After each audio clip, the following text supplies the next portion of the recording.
Silicon Valley, one of the most wealthiest areas in the world, home to many startups and tech companies. We got the well-known Apple, Google, Facebook, and Tesla. Today we're gonna ask Tesla owners the $1 million question: how to make $1 million. Out of curiosity, we decided to get out and ask.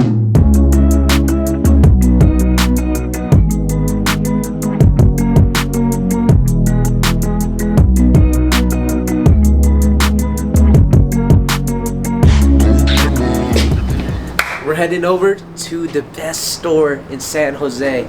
It's called, Barnes & Nobles.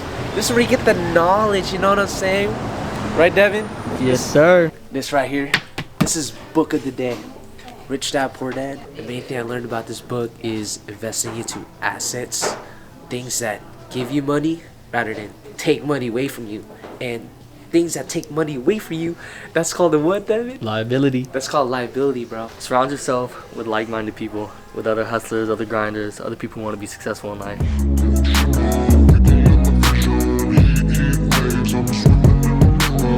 Alright, we here, Silicon Valley. Home to Apple, home to Facebook, home to Google, and home to Tesla. Tezzy. Let me hit you with the Tezzy. Yes, sir. Oh. Always around you. Okay. Here we go. Oh. That's right. Hey, that counts. I count that. Yes, sir. Hey. Usually I put something on TV, so we never think about you. Can you introduce yourself and tell us what you do? Hi, my name is Bernice Munoz. I'm a real estate agent in the Central Valley. Ryan, born and raised in the Bay Area. I just got my JD, my law degree, interviewing for some big law positions out here in the Bay Area. That's my current goal is to work in the transactional space. That's where I'm headed, and that's where I'll very likely be by the end of the year. Nice. Good luck, man. I'm a car estimator at a body shop. Before I used to work at Tesla as a technician. That's why I grew an interest of buying a Tesla. I worked up my way up as a lead estimator at the body shop. I work for a laboratory, and I'm also in the Air Force Reserves. My name is Steven. I am a writer. I'm writing a fiction book now, but by trade I'm a writer of math books, a mathematician, mathematical philosophy. My name's Kevin, and I'm a CPA, certified public accountant. I see you have a Tesla here. Ryan, is getting a Tesla worth it? Yeah, it definitely is. I would say that with the gas prices and everything, right? Having a Tesla eliminates that cost. They're fast and they're smooth and they're not loud. Probably the most important thing, environmentally friendly, right? You care about the environment, Tesla's the way to go. Definitely. This has everything. The pickup, the fast get-go, different modes in here that I like. The one thing I say, Tesla, all the way, man. Yes, definitely, it's worth it. I was between a Tesla and a Mercedes, and when I found out that the services in the Mercedes every few months were as expensive, I went with the Tesla for that reason. It's worth it if you can charge it at home. It is a good investment for a number of reasons, but I think in this particular instance, the world proves the point. The thing happened in Ukraine and all the gas prices went up. And honestly, Tesla owners didn't even feel it. So this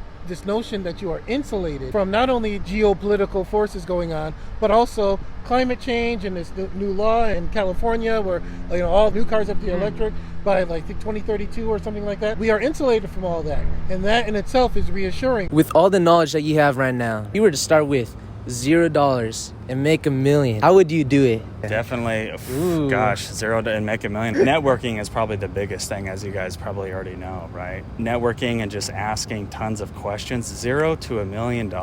I would probably find the thing that I like to do the most. If you're going to make a lot of money, you got to enjoy what you do, right? Right. And I would probably network as much as you can. It depends on what you're doing. If you're trying to start a business or whatever, from $0 to $1 million, that's a pretty big jump. Start a business. If you're going to go into any other company and make a salary, it's going to take you quite a bit of time to make that. I'd probably start my own business. That's something you really like. If you had $50K, what is your plan of approach to turn that into $1 million? I would invest into flips or real estate. My plan of approach, real estate. Become a contractor, learn about houses, learn that how to fix them, how you can get it fixed for cheap. And 50K, that gives you a good amount of down payment. Get into real estate. Real estate is booming up all over the USA. That's my next market. That's where I'm going next from here. I'm going to real estate. Probably crypto, man. Stick with Bitcoin. But I don't know, crypto's down too. Everything's down right now. So I'd pay off the rest of my student loan debt. Well, because I'm a CPA and I see that you can make a lot of money. There's a lot of need for people in finance and things like that. If you study accounting, it's easy for someone to start like a bookkeeping or accounting business with $50,000, Right. and then they would be able to get clients and earn a good living. The first thing would be to invest it in something, at least to hold it, so you can cash out later for whatever you want. Invest in some really safe stocks or whatever. And if you have a passion, you go towards that passion. If you go with a good business idea that you don't like, it'll only be a matter of time before it goes out of business just because you don't like it. If you like baking cakes, then you find a way to bake cake. Because even when it gets hard, which invariably it will get hard, you will stick to it because that's what you want to do. That is your passion. As far as the easiest way to turn around money, in my view, is to purchase a small business or rent out a space that people frequent and come up with a business model that everybody likes. So for example, pick a location near the school and open up something that has low overhead in general, but a high liquidity. Let's say if you open up a pool hall next to, let's say, a university, that is a cash cow. You'll make a lot of money on that. It doesn't take a lot of money to start up. The rent won't be terrible. You just buy the tables. You can do that with $50,000, and it takes minimal management over time because you just need 1 or 2 attendants, and then you can make a lot of money sitting around doing nothing. And that is a good starting business.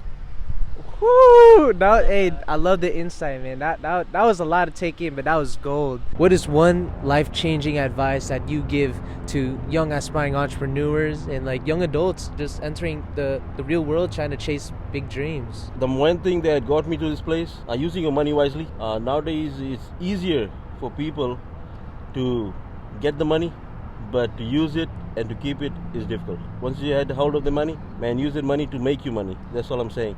So invest. Invest in the right way. Thank you. I appreciate it. I would definitely say don't settle and be patient for sure. If you jump the gun and you're kind of desperate, you'll end up more likely in a place you don't want to be. Be patient and look for the thing that you want, that you're passionate about. Things will come to you then. Yeah, be patient, be confident. Things will happen.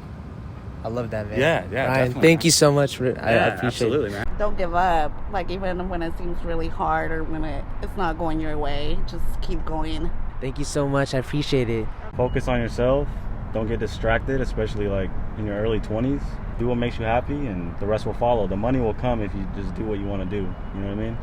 I like that. Thank you so much, Jack. I appreciate it. So I would say if you're going to go to college route, make sure you study something that it's practical, that you're going to be able to get a good job, because it may not be something that you're passionate about, but study something that you'll make money at, because you can always use that money to do something fun later on, so like Right. studying accounting or something like that, you can make money by doing that, and then you can use the money for fun later on. Don't be like everyone else. The reason entrepreneurs and people that are successful is because they're different. I don't know if you guys know anything about economics, but the reason a college degree is valuable is because not everybody has a college degree. Once everybody has it, then it's not valuable anymore. That's just scarcity is what generates value. And what generates value in a person is being different than everybody else. But if you want to go and do something great, your job is to be different, because you could say, oh, just work hard. You know how many people in the world work hard? A lot of people work hard. It's like, oh, have good ideas. Well, a lot of people have good ideas. Now, once you get to the point where you can work hard and have good ideas and have support either from your family or your friends, and have, a drive to do these things, that's when it becomes rare, because not everybody has all of those things such that they can become successful. So would you say skills over a degree? Depends on what those skills are. With the skills, it's usually like you either do really well or you don't, or you just end up an average Joe. A degree puts you in the middle. And so my idea would be that you work on your degree, but you work on the skills in the background, because there will come a time, even if you're just floating through school and just, C's get degrees kind of stuff, there will be an opportunity. There will be an opportunity somewhere, somehow. You wait long enough, you focus long enough, there will be an opportunity. If you're not ready to take that opportunity, then you'll just be like everybody else. Everybody has opportunity. Steven, I appreciate it, man. That was awesome. So we never think about you were Oh! me. But today I see our reflections clearly. Okay. On the screen. Just a better life than this. Little recap on the video. The questions: how to make $1 million. 2 people said real estate. I think 2 to 3 people said start a business. And one said crypto. And one dude said crypto, yeah. I guess the moral of the story is to really just put your money to work. Invest it. Don't let your money sit in a bank account, because if it's sitting, it's losing value. Gotta invest that shit. Invest that shit. Yes, sir. I think for the most part, on the last question, for any advice for like the young adults out there and, you know, aspiring entrepreneurs, a lot of them said follow your passion and dude, stop. He's coming back with your Dude, eyes. stop. Oh, he's back. Bro, he's rubbing his hands. The last question, a lot of people kind of said like follow your passion and like the money will come to you. Because if you like what you're doing, you'll find a way to get better at it, essentially. If you don't like what you're doing, when it gets hard, you're gonna want to just quit. As opposed to if you do like it, you want to keep going so you can succeed in that. Or Tesla's Or worth it. Tesla's worth it. Dude, all of them said yeah. Huh? All of them except the CPA, which wasn't in the Yeah, video. the CPA guy wasn't. I forgot to ask that question, but he said it's a bad investment. I mean, he's a numbers guy, so yeah. I mean, it's definitely not an asset. Yeah, I mean. Oh shit, he's jumping. Yeah, yep. He's on the couch. Is getting a Tesla worth it? Most people said yes, because it doesn't require gas and the gas prices are at a all-time high right now. You never have to worry about that. Great for the environment. Everybody's entitled to their own opinions, but to be honest, I think cars are big liabilities because at the end of the day, that's taking money out of your pocket. But At the same time, it's also a necessity. yeah, everybody needs a car, right? But Got to get around somehow. I want to talk a little bit. The reason why we started this channel, we wanted to essentially create a community of like-minded people who want to better themselves, become more financially literate, just in all, just self-improve. That's really the goal of the channel. Also while having fun, and you see all our dumb clips we're grading and stuff like that. It's really just out there for you guys. Yeah, so stick with us as we grow and learn. Grow and learn and rise and grind. Yeah, I mean, leave a like, subscribe if you want to see more content like this. We're actually planning to do more investing topics, network with a couple people. We have a lot of videos aligned right now for the next couple months. And if you guys have any sick, cool side hustles, gigs, jobs that you want to showcase to us, we're up here in NorCal. So hit us up. Maybe we can do a video together. We can get you on. Reach out. Let us know how you feel down in the comments. Leave out some good ideas on what you want to see for the next couple videos. This is the dude that has been beefing with me. Whoosh! Sometimes all I think about is you. Late nights in the